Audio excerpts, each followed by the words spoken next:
Bharatiya Janata party corporator, వాళ్ళది అసలు భూమి. ఆయన అన్నాడట, మీకు ఏమైనా కాగితాలు ఉంటే తేండి, కాగితాలు ఉంటే తేండి, కానీ ఇట్లా కూలగొట్టే అధికారం మీకు ఎవడిచ్చిండు, మీరు నోటీసులు ఇవ్వాలి కదా, చెప్పాలి కదా అని చెప్పి ఆయన అడిగితే, మాకు నోటీసులు ఇవ్వాల్సిన అక్కర్ లేదు, ఎవరికి చెప్పాల్సిన అక్కర కూడా మాకు లేదు, మేము కూలగొట్టిపోతాం. ఈయన అన్నాడు, నాకు 3-4 కోట్ల మిషన్ ఉంది, దానిలో ఆ మిషన్ నా ఇప్పుకొని బయట పెట్టుకుంటా, షెడ్డు కూలగొడితే కూలగొట్టుకో, నాకేం బాధ లేదని చెప్తే షెడ్డు కూలగొట్టి ఆ మిషన్ మీద డోజర్తో తొక్కిచ్చి మిషన్ అక్కడ రాకుండా చేసిపోయింది. మిషన్ అక్కడ రాకుండా చేసిపోయింది. మొన్న నల్ల చెరువానికి ఇక్కడ కుక్కడపల్లిలో ఉంటుంది, మీకు అంతా ఊళ్ళకి వెళ్ళి వచ్చిన ఉంటే మీకు ఊళ్ళో చుట్టాలు కూడా ఉంటారు. చెరువు అనగానే అందరు ఏమనుకుంటారంటే మొత్తం ప్రభుత్వ భూమి అనుకుంటారు. చెర్లల్లో కూడా పట్టా భూములు ఉంటాయమ్మా, చెర్లలో కూడా పట్టా భూములు ఉంటాయి.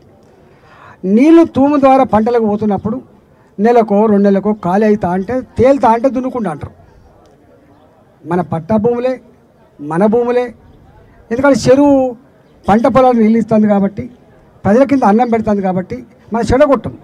అట్లా చెర్లల్లో ఎవరికైతే పట్టాలు ఉంటాయో, పట్టా భూములు ఉంటాయో, వ్యవసాయం చేసేటప్పుడేమో తేలినప్పుడు దున్నుకుంటారు, కింద పడుతుంది పంట, పైన పడుతుంది. కానీ ఇక్కడ ఏమైపోయింది, హైదరాబాద్లో ఏ ఒక్క చెరువు కూడా ఒక గుంటెడు భూమి వ్యవసాయం లేదు. ఏమైంది, చెర్లకెళ్ళి నీళ్ళు తీసేది లేదు, తూములు మొత్తం సీల్ చేసిండ్రు. తూములు మొత్తం సీల్ చేసిండ్రు. అక్కడ మత్తడి మీద గవర్నమెంట్ ఒక కమ్యూనిటీ హాల్ కట్టింది, చక్కగా వీళ్ళు వచ్చింది. వచ్చి వాళ్ళు అన్న మాట ఏంటంటే, ఇది కూల్చేస్తాం, ఈ నల్ల చెరువులో ఉన్నటువంటి అని కూల్చేస్తాం. ఎన్ని ఎకరాలు ఉన్నది ప్రైవేట్ భూమి వల్ల, ఆ చెరువులో ఉన్న ప్రైవేట్ భూమి చాలా అంటే 20-30 ఎకరాలు ఉన్నది. చెరువు భూమి కేవలం 7 ఎకరాల 36 గుంటలే. వీళ్ళు ఏమడిగినంటే, మీ చెరువులో ఉన్న 7 ఎకరాల 36 గుంటలు వదిలిపెట్టి నువ్వు మా దాంట్లోకి ఎందుకు వచ్చినావు సారు, మీరు ఏమైనా ఉంటే మీ దాంట్లో కూల కొట్టుకోమని చెప్పింది.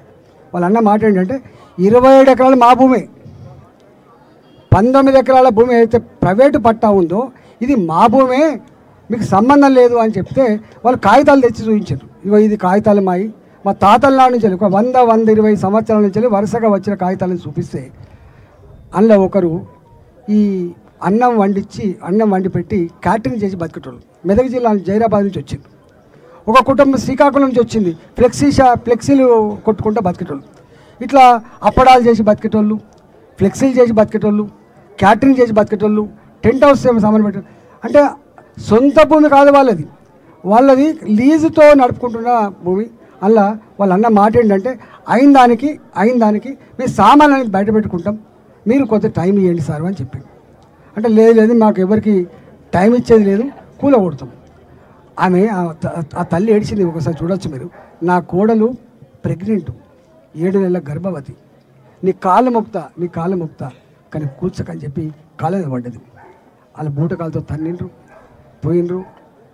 అంటే వాళ్ళకు నిజంగానే భయపెట్టాలనుకుంటే కూలగొట్టిపోతారు. కూలగొట్టిపోవడే కాకుండా ఆ పిల్లవాడు ఆ అమ్మాయి వాళ్ళ భర్త అన్న మాట ఏంటంటే, చాలా విలువైన సామాన్లు ఉన్నాయి సార్, ఒక్క 5 నిమిషాలు తెచ్చుకుంటా లోపడిపోయని చెప్తే, 5 నిమిషాలు పోతే నిన్ను అలానే వేసి తొక్కేస్తాం,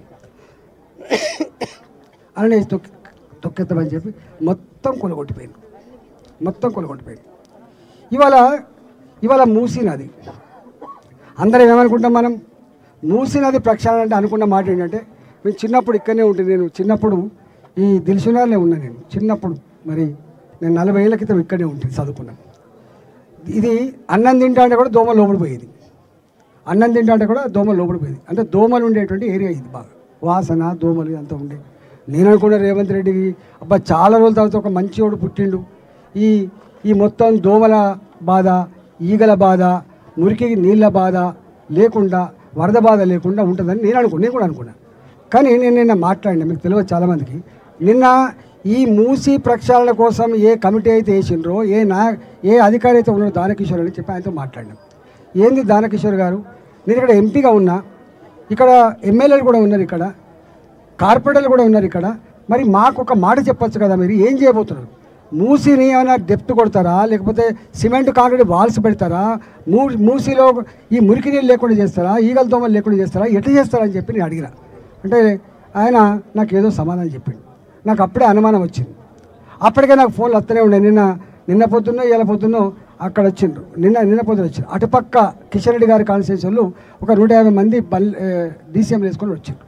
వచ్చి ఏమన్నంటే 40 ఏళ్ల క్రితం కట్టుకున్న మా ఇల్లు ఇవన్నీ కూడా పట్టా భూములు తప్ప ఏ ఒక్క ఇల్లు కూడా మూసి ప్రభుత్వ పరమైన భూమిలో మాది లేదు. అవన్నీ మాకు నోటీసులు ఇస్తాను బిడ్డ, మీరు రావాలంటే నేను వస్తాపా అని చెప్పిన. వాళ్ళు కూడా ఇక్కడ ఉండొచ్చు నాకు తెలిసి, మీరు వచ్చిండ్రు వాళ్ళు. అయితే ఇంతలో నాకు ఇక్కడి నుంచి మా పవన్ గారును మా నరసింహగుప్తా గారు వీళ్ళు ఇద్దరు ఫోన్ చేశారు. అన్న మేము అస్సాంలో ఉన్నాం కానీ మొత్తం మా చైతన్యపూరి కాలనీ కానీ కొత్తపేట కాలనీ కానీ రెండింటిని కాలనీ ఇవన్నీ 2 కోట్లు 5 కోట్లు 10 కోట్ల విలువ బిల్డింగ్లు ఇవన్నీ బిల్డింగ్లు అపార్ట్మెంట్స్ ఇవన్నీ లేఅవుట్లు ఇవన్నీ ఎప్పుడో బిల్డర్లు లేఅవుట్లు చేస్తే ఇల్లు కట్టుకున్నారు. బిల్డర్లు అపార్ట్మెంట్స్ కడితే కొనుక్కున్నాయి. ఇవి ఏం డబుల్ బెడ్రూమ్లు కాదు, ఫ్రీగా వచ్చినాయి కాదు. అందరు ఇక్కడ ఏదో చైతన్యపూరి అంటే ఒక గొప్ప కాలనీగా భావిస్తాం మేము. చిన్నప్పుడు చైతన్యపూరి అంటే దీనికి ఒక మంచి పేరుండే. మీరు ఇక్కడ కూడా ఏమో మార్కింగ్ చేస్తాను, ఇది బఫర్ జోన్ అని మార్కింగ్ చేస్తాను ఇక్కడ, లేకపోతే ఎఫ్టీఆర్ని మార్కింగ్ చేస్తున్నాను చెప్తే నేను వస్తున్నా అని చెప్పిన. నేను వస్తున్నా అని తెలిసిన తర్వాత కూడా ఇవాళ 100 మంది పోలీసులు, ఒక 8 DCMల పోలీసులు అధికారులు పట్టుకొని వచ్చింది ఇక్కడ. ఏందట వాళ్ళకు అంటే మేమట చూస్తారట, నువ్వు చూస్తావు, మేము ఆదమర్చి నిద్రపోతే మా ఇళ్ళని కూల్చేసి దీన్ని బొందల గడ్డగా మార్చి మా శవాల మీద నీ పేరాలు ఏర్కోవడానికి వస్తాడు మీ రేవంత్ రెడ్డి అంటాడు, దుర్మార్గుడు, శాడిస్టు ఇట్లాంటి ముఖ్యమంత్రి ఎవరు చూడలేదని చెప్పి నేను వచ్చిన. ఇవాళ వచ్చినప్పటి నుంచి మహేష్ రెడ్డి సాబ్ అంటే మీరు నమ్మరు, అంటే నేను మొత్తం హైదరాబాద్ నగరంలో చెర్ల పక్క పొంటి బాజాప్తా పట్టా భూములలో ఇల్లు ఉన్నవాళ్ళు కానీ చెర్ల పక్క పొంటి ప్రభుత్వాలే ఆనాడు పట్టాలు ఇచ్చి కాలనీలు కట్టుకునే కానీ ఎవ్వరు కూడా నిద్రపోతలేదు. మీ ఇల్లు పోవమ్మా అని చెప్పి నేను చెప్తానా? నేను రోజు నా పని ఏం తెలుసా, మీ ఇల్లు నేను ఉండగా కూల్చేయలేదని చెప్పి నేను చెప్తానా? అబ్బో బిడ్డో ఏ రాత్రి అవుతారు బిడ్డ, శనివారం ఆదివారం వచ్చిందంటే పొయ్యి మీద కుండ పెడతలేదు. ఈ గంభీరత చాలామంది తెలియదు. ఇప్పుడు మీరు ఇప్పుడు అడగండి తెలుస్తుంది.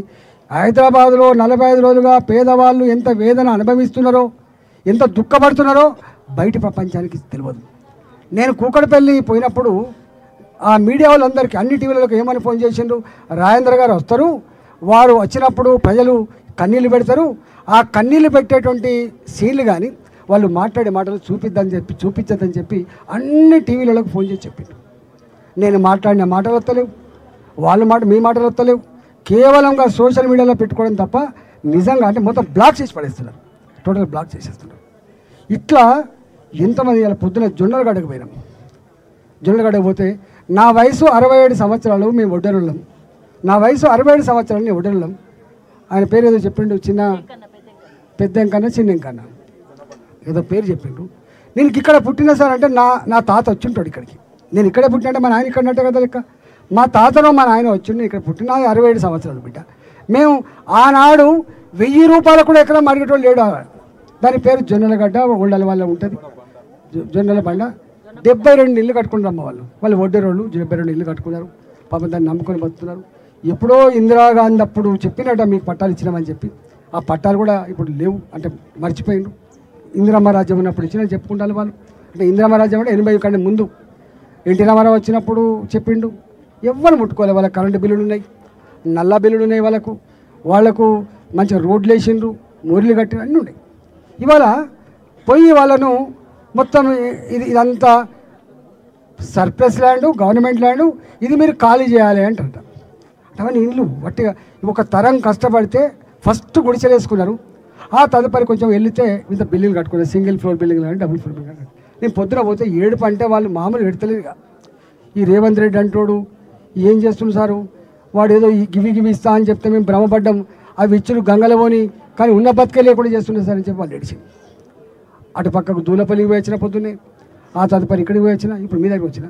వీళ్ళు అంటున్న మాట ఏంటంటే వాళ్ళు ఇవన్నీ కూడా అంటే ఏంటిది వాళ్ళు చేయబోయేది. మేమేమంటున్నామంటే నువ్వు ఏం చేయబోతున్నావో మాకన్నా చెప్పు కనీసం. నేను నిన్న ఫోన్ చేసిన దానకిషోర్ గారు నేను కలిసి పనిచేసినాం, మేమెవరమో నీకు తెలుసు, మేము ఇక్కడ ఎంపీనున్నా కనీసం నువ్వు ఎక్కడెక్కడ ఏం చేయబోతున్నావో కొంత చెప్పాలి కదా అని చెప్తే ఆయన అర్ధగంట సేపు ఆర్గ్యుమెంట్ పెట్టినా ఏం లేదు, లేకపోతే నేను ఇక్కడికి వచ్చిన. ఇవాళ ఇక్కడ ఉన్న స్థితి ఏంటంటే అక్కడ ఒక అపార్ట్మెంట్ ఉంటుంది, ఆ అపార్ట్మెంట్ పేరు జనప్రియ. 30 ఏళ్ళ క్రితం కట్టుకున్నారు. అవి పాపం దాన్ని ఇది FTLలో ఉంటుందని చెప్పిపోతాను. ఈ కాలనీ అంతా ఇప్పుడు ఇక్కడ దాకా ఈ బయట ఈ బయట చక్కగా ఆడిపోతే ఎక్కడెక్కడైతే పేదోళ్ళు నిజంగా ఉన్నారో, రేకులు వేసుకున్న వాళ్ళు, ప్లాస్టిక్ షీట్ల కింద ఉన్న వాళ్ళు, ఏదైనా షెడ్లు వేసుకుంటారంటే వాళ్ళందరినీ మెల్లగా బుదగరిచ్చి మీకు వనస్థలిపురం ఇస్తాం. లేకపోతే ఈంత కూడా మీరు చూస్తూ వాళ్ళు ఎట్లా బయట పెడుతుంటే మీరు చూస్తున్నారు కదా, ఇది కూడా దక్కదు. వాళ్ళు అంటున్న మాట ఏంటంటే ఈంత కూడా నీకు డబుల్ బెడ్రూమ్ దక్కకుండా ఉండాలంటే నువ్వు మా మీద తిరుగుబాటు చేయంటారు. దెబ్బకే భయపడే వాళ్ళు ఇలా 25 మంది, అంటే ఎంత మూర్ఖులు అంటే వీళ్ళు. నేను చెప్తున్నా అధికారులకి వేదిక నుంచి వెళ్ళి, బాసుల ఆదేశాలు పాటించి పిచ్చి పనులు చేసిన ఐఏఎస్ ఆఫీసర్ జైలుకు పోయినరు, ఆంధ్రప్రదేశ్లో ఐపీఎస్ ఆఫీసర్లు కూడా జైలుకు పోయినరు, ఇవాళ కూడా పోలీస్ డిపార్ట్మెంట్ జైలుకు పోయినరు. మీరు కూడా జైలుకు పోతారు బిడ్డ, మీరు కూడా జైలుకు పోతారు, గుర్తుపెట్టుకోండి. ఎవడు మీకు ఇచ్చింది అధికారం? మీరు ఇలా మాకు ఎంత నంగరాజ్యమాల చెప్తున్నా అంటే మేము నమ్ముతుంటే, కానీ మీరు చేస్తలకు చెప్పే మాట పొందలేదు. మీరు నిజంగానే భయపెట్టించే వాళ్ళు అయితే ఎక్కడో ఇంత కాంపౌండ్ వాళ్ళు కూలగొట్టిపోతారు, ఎక్కడో ఇంత దర్వాజా కూలగొట్టిపోతారు. కానీ మీరు వచ్చి బిందెల కాంచెల్ని నలిచేసి, ప్లేట్ల కాంచెల్ని నలిచేసి, టీవీలు పగలగొట్టి, మీరు మొత్తం ఫ్రిడ్జ్లు పగలగొడతా అంటే ఎట్లా, ఎంత దుర్మార్గులు. శత్రుదేశం కూడా దాడి చేసినప్పుడు కొంత కనికరం ఉంటుంది, కానీ వీళ్ళు అంతకంటే దుర్మార్గంగా వివరిస్తున్నారు. అంటే ఒక శాడిస్ట్ ముఖ్యమంత్రి లాగా, అంటే ఇతరులు బాధపడితే కన్నీళ్ళు పెడితే నవ్వేటో ఉంటాడు. ఈ క్యారెక్టర్ ఉన్నట్టుంది ఆయన. వేల మంది, లక్షల మంది పేదవాళ్ళు ఇవాళ ఇక్కడ ఈ ముందు కూర్చున్న వీళ్ళు వనస్థలిపురంలో కొట్టడంగా రైతు బజార్ వచ్చింది. రైతు బజార్ వీళ్ళు కూరగాయల పళ్ళు పూలు అమ్ముకుంటారు. వీళ్ళు 30 ఏళ్ళుగా అమ్ముకుంటారు, వీళ్ళు 40 ఏళ్ళుగా అమ్ముకుంటారు. అంతకంటే ముందు నుంచి కానీ కొత్తగా వీళ్ళ కానీ కార్డ్స్ ఇచ్చింది. ఇవన్నీ గవర్నమెంట్ కార్డ్స్ ఇచ్చింది. గవర్నమెంటే బాజాప్తా కార్డ్స్ ఇచ్చింది. అంటే ఆనాడు వీళ్ళుండే జాగల డబుల్ బెడ్రూమ్ కట్టిస్తా అంటే వీళ్ళు పాపం నమ్మి ఆ భూములన్నీ కూడా వాళ్ళకి హ్యాండ్ ఓవర్ చేస్తే లోన్, అంటే ఆనాడు వీళ్ళు ఉండేటువంటి జాగల ఆనాటి ప్రభుత్వం, కేసీఆర్ ప్రభుత్వం అని కూడా నాకు తెలిసి, అంతేనా అమ్మా? కేసీఆర్ ప్రభుత్వం నమ్మిచ్చింది. ఏమని నమ్మించిండ్రు? ఇక మీకు మంచిగా ఇక్కడ మార్కెట్ కడతాం, ఇక్కడ మీకు అమ్ముకొని ఇస్తాం, మీకు సర్టిఫికేట్ ఇస్తామంటే వీళ్ళు నమ్మి ఆ భూమి వదిలిపెట్టారు. ఇవాళ అక్కడ వచ్చేస్తుంటే వాళ్ళు ఎంత దారుణం అంటే వచ్చిండ్రు కూరగాయలు, చెరుకు బండి అది ₹1,00,000 మిషన్. అంటే సార్ ఈ మిషన్ ఎట్లా లేపుకోవచ్చు సార్ నేనంటే, అంటే కూరగాయలు, పండ్లు, బండ్లు, డబ్బాలు కళ్ళ ముందే నిలబట్టే చేసినండి. అంటే ఎంత దుర్మార్గమో చూడండి మీరు. అసలు ఏం మనుషులు వీళ్ళు, ఏం నౌకలు చేస్తారు వీళ్ళు. అంటే వాడికి ఏం తెలుస్తుంది? అంటే పేదోళ్ళ కన్నీటి బాధ వీళ్ళకి ఏం తెలుస్తుంది? పుక్కడే బతికేటోళ్ళు వీళ్ళు, మనిషి సొమ్ము మీద, మంది సొమ్ము మీద బతికేటోళ్ళు వీళ్ళు. ఇవాళ వాళ్ళు వచ్చి మొత్తం నిలబట్టే చేసి, అంటే దీన్ని బట్టి మనకు అర్థమవుతుంది ఏంటంటే వీళ్ళు చెప్పే మాటలు తీయటి మాటలు, చేసే పనులు మాత్రం దుర్మార్గమైన శాడిస్ట్ పనులు చేస్తున్నారు. అందువల్ల మనం ఆదమర్చి కనుక ఉంటే, నేను ఒక్కటే మీకు మాటిస్తున్నా, ఇంత ఈజీగా వీళ్ళు వెనుక మళ్తారని చెప్పి అనుకోండి. పార్టీ పరంగా, భారతీయ జనతా పార్టీ పరంగా ఈ కౌన్సిలర్ మన వాళ్ళే ఉన్నారు ఇక్కడ. మొన్న నాకు 65% ఓట్లు వేసిండ్రు. నేను ఒక మాట చెప్పాను మీకు, పిలిస్తే పలికే బిడ్డలాగా ఉంటా అని చెప్పాను నేను. మీ కాలుకు మునిగితే పనుతో పిలుతా అని చెప్పచ్చు నేను చెప్పి నాకు ఓట్లు వేసుకెళ్ళిపోయాను. కాబట్టి నేను 40 రోజులుగా పక్షిలాగా తిరుగుతున్నాను. నేను చాలామంది తెలియదు, ప్రతి నిత్యం పొద్దున్న లేవాలి, గణేష్ మండపాలను ఇవి తిరిగి మొత్తం చూసేసి రావాలి. ఆ కన్నీళ్లకు ఓదార్చి రావడమే నాకు కర్తవ్యం అయిపోయింది. గెలిచిన తృప్తి కూడా లేదు. నేనేమంటున్నా, తప్పకుండా ఇవాళ వాళ్ళు పంపించిన మేము కూడా చెప్పిన నీ డ్రామా ఆపి నువ్వు మూసిని ఏం చేయదలుచుకున్నావు, మా ఇళ్ళని ఏం చేయదలుచుకున్నావు, మా ప్రజల బతుకులు ఏం చేసుకున్నావు మాకు ఫస్ట్ చెప్పు.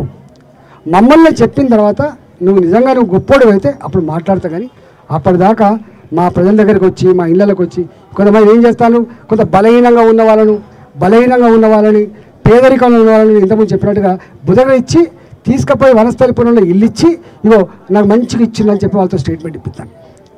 నేను అంటున్నా, పిచ్చోడా నీకు తెలియదు, ఇక్కడ ఈ పేదోళ్ళు 10 మంది ఇళ్లల్లో బోళ్ళుతో బతికే వాళ్ళు ఉంటారు. ఇవాళ నువ్వు తీసుకుపోయి ఎక్కడో గడికసాల్లో పెడితే, ఎక్కడో నువ్వు ఆయతనాల్లో పెడితే, ఈ 10 ఇళ్ళని నమ్ముకొని బతికేటువంటి మా ఆడబిడ్డ బతికి ఏమవుతుంది? 2 ఇక్కడే నమ్ముకొని కొంతమంది సవరాలు చేసుకొని బతికేటోళ్ళు ఉంటారు. 4 ఇళ్లలో బట్టలు అమ్ముకొని బతికేటోళ్ళు ఉంటారు. ఇక్కడే బండి మీద కూరగాయలు అమ్ముకొని బతికేటోళ్ళు ఉంటాడు. ఇక్కడ ప్రజలతో మమకారం ఏర్పడుతుంది. ఇక్కడే ఏదో ఒక పని చేసుకొని బతికేటోళ్ళు ఉంటారు. వాళ్ళకు ఆయతనాలు పోయినా కానీ చాలామంది చూస్తున్నా నేను, ఎంతమందిని అయితే వాళ్ళ బతుకు వాళ్ళు బతకంగా వాళ్ళను బుధగిచ్చి బయటికి తీసుకుపోయినా వాళ్ళందరూ దిక్కులేని పక్షులు అయిపోయింది. ఎవడన్నా నేను చూస్తున్నా అక్కడక్కడ బయట ఇల్లు కట్టిస్తే ఆడ డీసీఎంలు వచ్చి దొరకపోతాండే మనుషుల్ని, పని దొరికినట్టు దొరికితే లేకపోతే లేదు. అంటే ఏ అడ్డాలైతే మనం ఉన్నామో గా అడ్డాలో మన పని మనం చేసుకుంటట్టుంటే బాగుపడతాం. కానీ ఎవరో డీసీఎంలో వస్తాడట, మనకు మిరపకాయలు ఏరడానికి తీసుకుపోతాడట, కంపెనీ తీసుకుపోతాడంటే దొరికితే లేకపోతే లేదు. మన ఇళ్ళలో పని చేసుకుంటున్నాం వాడికి లెక్క వస్తుంది, నాకు ఒక 20,000 రూపాయలు వస్తుంది, 15,000 రూపాయలు వస్తాయని చెప్పి. నలుగురు సౌరాలు చేసుకుంటేనేమో గిన్ని పైసలు వస్తాయని తెలుస్తాయి, బట్టలు పిండుకుంటే గిన్ని పైసలు వస్తాయి. కానీ బయటికి పోయిన తర్వాత దొరికినాడు దొరుకుతుంది కూలీ, లేకపోతే దొరకదు. రెక్కల కష్టం మాత్రమే నమ్ముకునే వాళ్ళు పేదవాళ్ళు. ఏమనుకున్నామే మనం ఆయనకు ఏమనుకున్నాం? మనం ఇవాళ ఎందుకు వేసిన ఓట్లు? మనం 2,500 రూపాయలు ప్రతి మహిళకు, ప్రతి తెలంగాణ ఆడబిడ్డకు ప్రతి నెల సర్కారు నౌకరునికి ఎట్లయితే పెన్షన్ వస్తా అని చెప్పిండా? వచ్చిండా? 2,500 రూపాయలు ఇస్తా అని చెప్పిండు కదా. రెండోది ఏం చెప్పిండు? ఈ 2,000 రూపాయల పెన్షన్ ఏం పిచ్చాది? భర్తలు చనిపోయిన ఆడబిడ్డలారా, భర్తలు వదిలిపెట్టిన ఆడబిడ్డలారా, ముసలి తల్లులారా, మీకు 2,000 రూపాయలు ఏం పిచ్చాది? 4,000 రూపాయలు ఇస్తా అని చెప్పిండు. 4,000 రూపాయలు ఇస్తా అని చెప్పిండు. ఈ కాళ్ళు లేని వాళ్ళకు, రెక్కలేని వాళ్ళకు ఏమి ఇస్తా అని చెప్పిండు? 6,000 రూపాయలు ఇస్తా అని చెప్పిండు. 6,000. ఆయన మాటలు మాట్లాడుతున్నప్పుడు చూడండి, మళ్ళీ ఆయన మాటలు ఎంత బ్రోకర్ మాటలో, ఎంత అబద్ధాలు కూడా మనకు అర్థమవుతుంది. ఆయన మాటలు రుణం ఎవరికైనా రైతులు రుణం లేకపోతే ఇప్పుడే పోండి బ్యాంకులకి 2 లక్షల రూపాయలు రుణం తీసుకొచ్చుకో, నేను తెల్లారు వస్తా, సంతకం పెడతా, 2 లక్షల రూపాయలు రుణమాఫీ చేస్తాం. ఈ పక్కకే పోయిన గడికేసిన దగ్గరికి మన సొసైటీ మీటింగ్ అయితే 1,209 మంది రైతులు ఉన్నారు. అక్కడ 1,209 మంది ఉన్నారు. రైతుల మాఫీ ఎంతమందికి అయిందంటే 200 మందికి అయింది. 1,009 మందికి రైతుల రుణమాఫీ కాలేదు. వడ్ల అమ్ముకుంటలకు 500 రూపాయల బెనిఫిట్ రాలేదు. మీకు ఏమైనా పెళ్లి చేసుకుంటే తులం బంగారం వచ్చిందా అమ్మా? అంటే ఇప్పుడు ఎక్కడికి వచ్చినామంటే, ఊరి నీ ఇంట్లో పీరిగల్లా నువ్వు బంగారం ఇవ్వకపోతామే, నువ్వు డబుల్ బెడ్రూమ్ ఇవ్వకపోతామే, నువ్వు మా కూరగాయలు అమ్ముకుంటాను, మా బట్టలకి బతికేవాళ్ళను, మా గడ్డాలకి బతికేవాళ్ళను, రెక్కల కష్టం నమ్ముకునేటువంటి జీవితాలను బుక్కిపాలు చేయొద్దని ఎలా మాట్లాడుతున్నాను. నువ్వు గిదీని కోసం ఇక్కడ ఉన్నది. అందుకని నేను ఒక్కడే మాట్లాడుతున్నా, ఎక్కడ ఓరు వీళ్ళు. మనం ఇది నిజాం సర్కారు కాదు. రేవంత్ రెడ్డి నాకు తెలిసి రజాకార్లకు వారసులు లెక్కనే ఉన్నాడు. ఆయన రజాకార్లు ఎట్లయితే అవమానపరిచి బట్టలు ఇడిపించి బతుకమ్మ ఆడిచిందో, ఈయన కూడా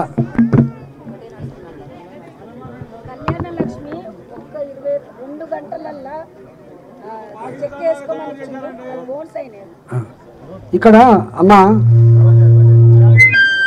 మాకెందుకు అనుమానం వస్తుందంటే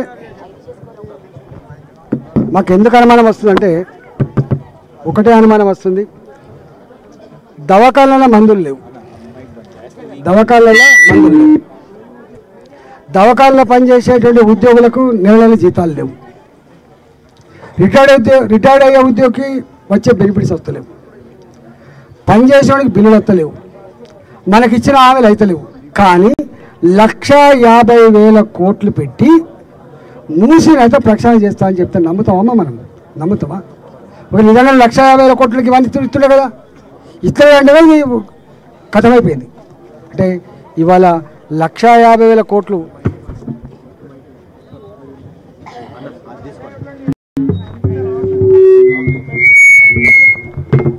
1,50,000 కోట్లు ఆయనకి ఏం గుర్తొస్తుందంటే, మురికి నీళ్ళు గుర్తొత్తలేవు 1,50,000. మునిగే ఇల్లు గుర్తురావు ఆయనకు, దోమలు ఈగలు గుర్తురావు ఆయనకు. ఆయన 1,50,000 రూపాయలు వస్తే కాంట్రాక్ట్లు ఇచ్చి వాళ్ళకు అలా 20,000 30,000 దండుకునేటువంటి గుర్తొస్తుంది తప్ప మన మీద హైదరాబాద్ మీద ప్రేమతోటో మూసి ప్రక్షాళన చేయాలనేటువంటిది వాటి బోకస్ అని చెప్పి ఇలా అర్థమవుతా ఉంది. ఒక నిజంగానే మంచి చేసేవాడైతే పోలీసులు ఎందుకు పెట్టుకొని? ఇప్పుడు ఎంక్వైరీ కోసం వస్తా అంటాను వాళ్ళు.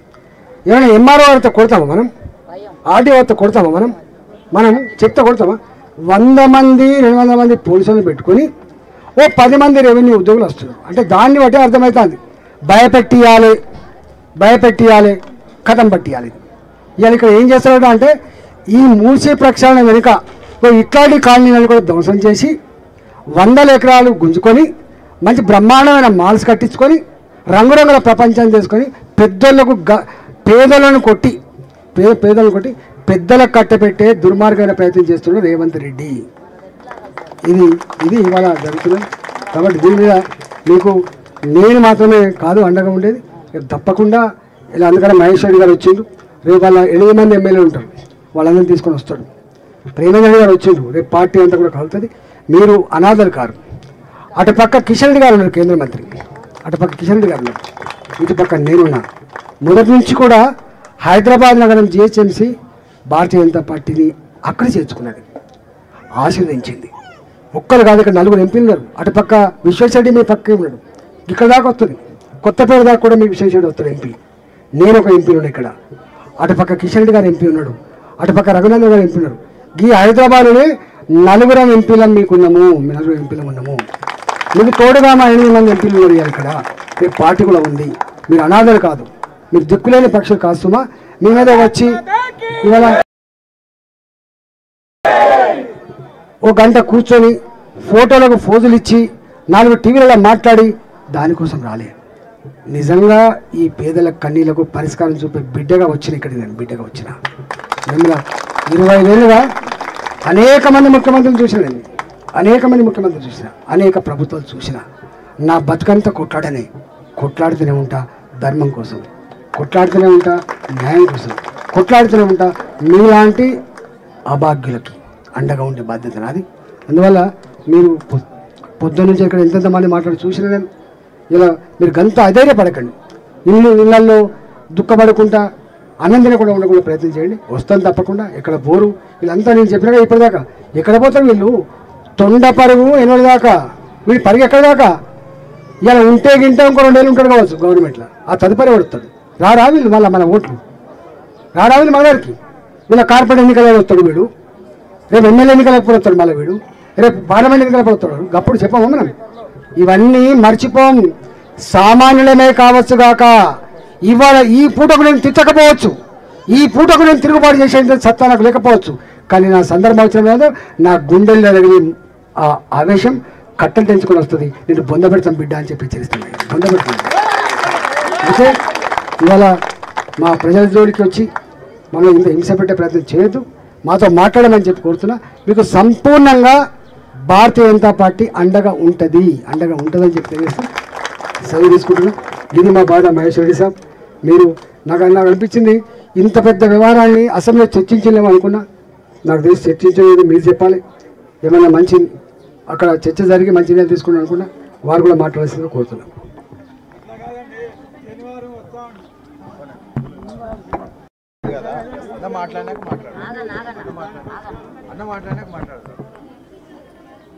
గౌరవనీయులు స్థానిక పార్లమెంట్ సభ్యులు, సీనియర్ నాయకులు, భారతీయ జనతా పార్టీ ఆశాజ్యోతి ఈటల రాజేందర్ గారు,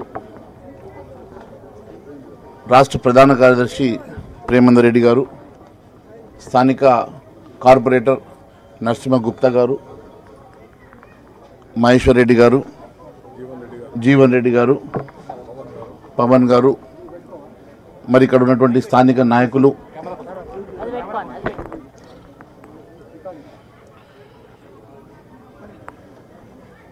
ఇక్కడ విచ్చేసినటువంటి భారతీయ జనతా పార్టీ నాయకులకి, స్థానికులకి, మహిళా ఆడపడుచులందరికీ కూడా పేరు పేరు నమస్కారం తెలియజేస్తా ఉన్నాం.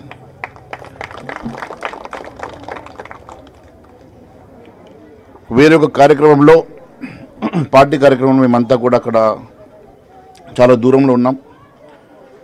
రాజేంద్ర అన్న ఫోన్ చేశారు, ఇక్కడంతా కూడా కూర్చొని ఉన్నాం.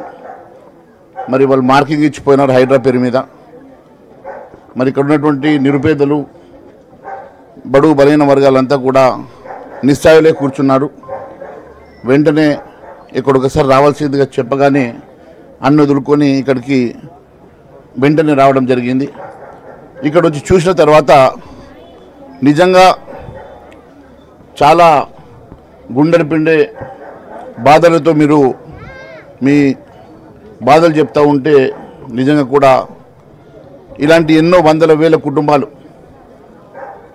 హైదరాబాద్ చుట్టుపక్కల మూసి ప్రావేక ప్రాంతం కానివ్వండి, FTL అని తెలియక కూడా చాలామంది కొనుగోలు చేసినటువంటి వారు కానివ్వండి, బఫర్ జోన్ అంటే ఏందో తెలియనటువంటి అమాయకులు కానివ్వండి, కొన్ని ఏళ్ళ నుంచి నిర్మాణం చేసుకున్నటువంటి ఇండ్లు, నివాసం ఉంటున్నటువంటి ఇండ్లు, మరి అవన్నిటికి కూడా సడన్గా ఎలాంటి నోటీసులు లేకుండా, ప్రజాస్వామ్య పద్ధతిని పాటించకుండా కూల్చడానికి హైడ్రా పేరు మీద ముందుకొచ్చేటువంటి ఈ ప్రభుత్వం, పాత ప్రభుత్వం ఇబ్బందులు పెట్టింది, పాత ప్రభుత్వం అంతా కూడా మా అందరినీ మోసం చేసిందని చెప్పి, ప్రభుత్వం మారితే న్యాయం జరుగుతుందని చెప్పి భావించినటువంటి నిరుపేదలకి ఈరోజు పెనంకెళ్ళి పోయిలబడ్డట్లయింది. ఈరోజు పరిస్థితి చూస్తూ ఉంటే ఈ ప్రభుత్వం వచ్చేది న్యాయం చేస్తుంది, అట్టడుగు బడుగు బలిన వర్గాలకు అండగా ఉంటుందని చెప్పేసి ఎన్నో ఆశలతోటి ఎదురు చూస్తున్నటువంటి పేద కుటుంబాలకి ఈరోజు పొట్టను కొట్టేటువంటి ప్రభుత్వం వచ్చింది. కేవలం ఏది ఆలోచన చేసినా వ్యాపారం, ఏది ఆలోచన చేసినా కూడా ఒక దృక్పథంతో చేసేటువంటి రేవంత్ రెడ్డి గారు మరి ఇన్ని వేల కుటుంబాలు రోడ్డున పడుతూ ఉంటే, ఇన్ని వేల కుటుంబాలు బాధపడుతూ ఉంటే కనీసం వారి బాధను చూసుకునేటువంటి సమయం లేకుండా అమెరికా టూర్లకు వెళ్ళి కాలయాపన చేస్తూ ఉన్నాడు తప్ప ఇక్కడ ఉన్నటువంటి పేద నిరుపేద కుటుంబాలు రోడ్డున పడి బాధపడుతూ ఉంటే పరామర్శించడానికి కూడా రావడం లేదు. నేను ఒకటే అడుగుతా ఉన్నాను, ఈరోజు మీరు హైడ్రా పేరు మీద కూల్చేటువంటి వందల బిల్డింగ్లు కానీ, గుడిసెలు కానీ, ఇక్కడ నివాసం ఉంటున్నటువంటి నివాస ప్రాంతాలు కానీ, నిరుపేదల ఇండ్లు కానీ, మరి ఇదే రకంగా మీరు ఇక్కడ ఉన్నటువంటి హైదరాబాద్లో ఉన్నటువంటి బడాబాబుల జోలికి ఎందుకు వెళ్తలేరని అడుగుతున్నా. వాళ్ళకేమో నోటీసులు ఇచ్చి హైకోర్టుకి వెళ్ళి స్టే ఇప్పిస్తారు, ఇక్కడ నిరుపేదల్ని మాత్రం ఏ నోటీసు లేకుండా కూలుస్తారు. ఇది అన్యాయం కాదని అడుగుతా ఉన్నా. అంతేకాదు, మొన్న నీ తమ్ముడికి నోటీస్ ఇప్పించుకుంటే హైకోర్టుకి వెళ్ళి స్టే తెచ్చుకున్నాడు. మరి ఇక్కడ ఉన్నటువంటి నిరుపేదలకు కూడా అలాంటి నోటీసులు ఇస్తే వీళ్ళు కూడా కోర్టును ఆశ్రయించే అవకాశం ఉంది కదా. మరి వీరికి ఎందుకు నోటీసు ఇవ్వకుండా కేవలం నీ తమ్ముడికి లేకుంటే బడా బాబులకి నోటీసులు ఇచ్చి ఇక్కడ నిరుపేదలకు మాత్రం ఏ నోటీసు లేకుండా మీరు కూల్చే అధికారం నీకు ఎవరిచ్చిందో అని అడుగుతా ఉన్నాను. అందరికీ సమాన న్యాయం లేకుండా కేవలం నీవు ఇక్కడ ఉన్నటువంటి, నేను అదే రోజు అసెంబ్లీలో మాట్లాడుతున్న సందర్భంగా చెప్పిన, నీవు హైడ్రా పేరు మీద కూల్చేటువంటి కూల్చులు కానీ, నువ్వు మూసి ప్రక్షాళన పేరు మీద నువ్వు చేసేటువంటి ఆలోచన ఒక దుర్మార్గమైన ఆలోచన అని చెప్పి తెలియజేసినాను. ఎందుకంటే నీ ఆలోచన వెనుక ఆ రోజు ఏ రకంగానైతే కాళేశ్వరం పేరు మీద 1,00,000 కోట్ల రూపాయల కాంట్రాక్టులు చేసుకొని ఆ ప్రభుత్వం ఏటీఎంగా మార్చుకున్నదో, నువ్వు కూడా ఒక ప్రాజెక్టు క్రియేట్ చేస్తున్నావు. అదే మూసి ప్రాజెక్టు 1,00,000 కోట్ల రూపాయలు మళ్ళీ ఖర్చు పెట్టి 1,00,000 కోట్ల రూపాయలతో నువ్వు ఒక ఏటీఎం కానీ ఆస్థానం గుత్తేదానికి ఇవ్వడానికి మాత్రమే నువ్వు హైడ్రాను మొదలు పెట్టినావు, మూసిన కోసం ఆలోచన చేస్తున్నావు. ఈరోజు నువ్వు ఏది చేసినా వ్యాపార దృక్పథమే ఉంటుంది, ఏం ఆలోచన చేసినా వ్యాపార దృక్పథమే ఉంటుంది. ఈరోజు నీకు నీ మేనిఫెస్టోలో లేని మూసి నీకు ఎందుకు గుర్తొచ్చింది? నీ మేనిఫెస్టోలో ఉన్నటువంటి ఎన్నో అంశాలు ఉన్నాయి. ఈ అంశాన్ని కూడా మాట్లాడకుండా ఈరోజు మూసిని ముందర ఎందుకు చేసుకున్నావు అని అడుగుతా ఉన్నా. నువ్వు 6 గ్యారెంటీలకు చట్టబద్ధత ఇస్తానని చెప్పి ప్రజానీకాన్ని మోసం చేసినటువంటి రేవంత్ రెడ్డి ఈరోజు 6 గ్యారెంటీల గురించి మర్చిపోయి ఈరోజు మూసి ప్రక్షాళన ముందేసుకున్నావంటే ఇది వ్యాపార దృక్పథం కాదని అడుగుతున్నా. కేవలం 1,000 కోట్ల రూపాయల కాంట్రాక్ట్లు ఇచ్చుకొని ఆస్థాన గుత్తదారులు జేబులు నింపితే ఆ జేబులతోటి నీకు వచ్చే కమిషన్ల కోసం మాత్రమే ఈరోజు నువ్వు ఈ ప్రాజెక్ట్ టేకప్ చేస్తున్నావు. నిజంగా ఈ పేద అట్టడుగు బడుగు బలైన వర్గాల మీద నీకు ప్రేమ ఉంటే వారికి నోటీస్ ఇచ్చి వారికి ఒక్కొక్క చోట నువ్వు ఆశ్రయం కల్పించిన తర్వాత నువ్వు చేయాలనుకుంటే చేయాల. అయినా నేను ఒకటి అడుగుతున్నా, జీతాలు ఇవ్వడానికి డబ్బులు లేవు, కనీసం ప్రాజెక్టులు చేయడానికి డబ్బులు లేవు, ఇచ్చిన హామీలు నెరవేర్చడానికి డబ్బులు లేవు. మరి మూసి ప్రక్షాళనకు డబ్బులు ఎక్కడికి వెళ్ళి చేస్తావో తెలియజేయాల్సిన అవసరం ఉన్నది. నీ దగ్గర ఎలాంటి నిధులు లేకుండా, ఎలాంటి డబ్బు లేకుండా ఈరోజు మూసి ప్రక్షాళన పేరు మీద నువ్వు తీసుకునేటువంటి ప్రాజెక్టుకి ఏమన్నా చట్టబద్ధత ఉన్నదా? ఎక్కడన్నా నువ్వు అసెంబ్లీ తీర్మానంలో కానీ బడ్జెట్లో కానీ డబ్బు కేటాయించినవని అడుగుతున్నా. ఏ డబ్బు కేటాయించకుండా, అసెంబ్లీలో దీని గురించి ప్రస్తావన చేయకుండా, దానికోసం ₹1 నిధి కూడా నువ్వు క్రియేట్ చేయకుండా ఈరోజు 1,00,000 కోట్లతోనే మూసి నదిని ప్రక్షాళన చేస్తా అంటున్నావు కదా, ఇది మోసం కాదని అడుగుతున్నా. ఈరోజు మూసి చుట్టుపక్కల ఉన్నటువంటి మీ పేదవాళ్ళ ఇళ్ళని కూలగొట్టి బడా బాబులకి ప్రాజెక్టుల కోసమో హోటళ్ల కోసమో రెస్టారెంట్ల కోసమో అవన్నీ కూడా అమ్ముకోవడానికి చూస్తున్నటువంటి ఒక దుర్మార్గపు ఆలోచన కాదా అని చెప్పి నేను అడుగుతా ఉన్నా. పేదవారి పొట్టగొట్టి వారి నిరాశుల్ని చేసి ఈరోజు వాళ్ళ శవాల మీద పేలాలు ఏరుకునేటువంటి ఆలోచన చేస్తున్నావు. నిజంగా కూడా ప్రజలు కాదు